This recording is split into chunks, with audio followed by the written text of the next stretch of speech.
नमस्कार दोस्तों, क्या हाल है। तो गाइस, आज का हमारा टॉपिक है कूलम्स लॉ और ये इलेक्ट्रोस्टैटिक सीरीज़ की सेकंड वीडियो है। पार्ट 1 के लिए आप हमारी पहली वीडियो देख सकते हैं।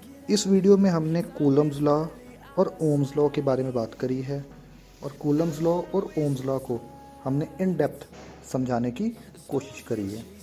तो गाइस, इस वीडियो का जो मेन फोकस है वो 10th क्लास के, +1 के और +2 के स्टूडेंट्स के ऊपर ज़्यादा है। इवन ग्रेजुएशन के जो फर्स्ट ईयर के स्टूडेंट्स हैं वो भी इस वीडियो को देख सकते हैं और इस वीडियो से जो लाभ है वो प्राप्त कर सकते हैं। अगर आप इस वीडियो को कंप्लीट अच्छे तरीके से देख के समझ लेते हैं तो कूलम्स लॉ का जो क्वेश्चन आपके क्वेश्चन पेपर्स में आता है, आप उसको आराम से आसानी के साथ सॉल्व कर पाएंगे और उसके पूरे मार्क्स जो हैं वो आपको मिल जाएंगे। तो चलिए देर ना करते हुए हम कूलम्स लॉ को स्टार्ट करते हैं। सबसे पहले हम बात करेंगे डेफिनेशन की। कूलम्स लॉ की डेफिनेशन क्या है? So Coulomb's law is an inverse square law and it states that the force of attraction और repulsion acting along a straight line between two electric charges is directly proportional to product of charges and inversely proportional to square of distance between them। और इसके अगर मैं ऐसा units की बात करूं तो इसके ऐसा यूनिट्स होते हैं कूलम्ब। और 1 कूलम्ब किसके बराबर होता है? It is equal to electric charge delivered by 1 ampere current in 1 second. और जब हम कूलम्स लॉ को डिराइव करते हैं तो उसका जो फाइनल रिजल्ट आता है, जो फाइनल इक्वेशन आती है, F इज़ इक्वल टू के Q1 Q2 upon R the square. और इस इक्वेशन में F is equal to electric force, K is equal to Coulomb's constant, Q1 and Q2 हमने चार्जेस लिए थे and R is equal to distance of separation.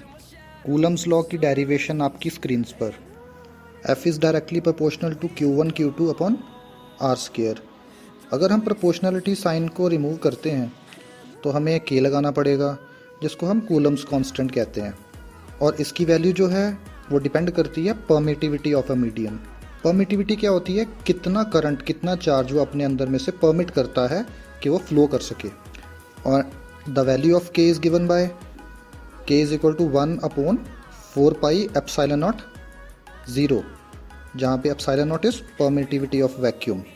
और अगर medium change हो जाता है तो हमें कांस्टेंट की वैल्यू भी निकालनी पड़ती है फिर उस मीडियम के अकॉर्डिंगली, जैसे कि K is equal to 1/4 pi epsilon R epsilon naught. और जो अकेला एप्सिलॉन है वो permittivity of medium with respect to vacuum. So ये एक सिंपल सी डेरिवेशन है जो पेपर्स में आती है and we can learn it from this channel. And अगर हम लिमिटेशंस की बात कर लेते हैं, कूलम्स लॉ की लिमिटेशंस क्या हैं, तो वो भी आपकी स्क्रीन पर। फर्स्ट लिमिटेशन ये है कि दोनों चार्जेस पॉइंट चार्जेस होने चाहिए। The charges must be spherical symmetric distribution, must have spherical symmetric distribution. दोनों चार्जेस डिस्टिंक्ट चार्जर होनी चाहिए, एक पॉजिटिव ले लो एक नेगेटिव ले लो। The charges must not overlap.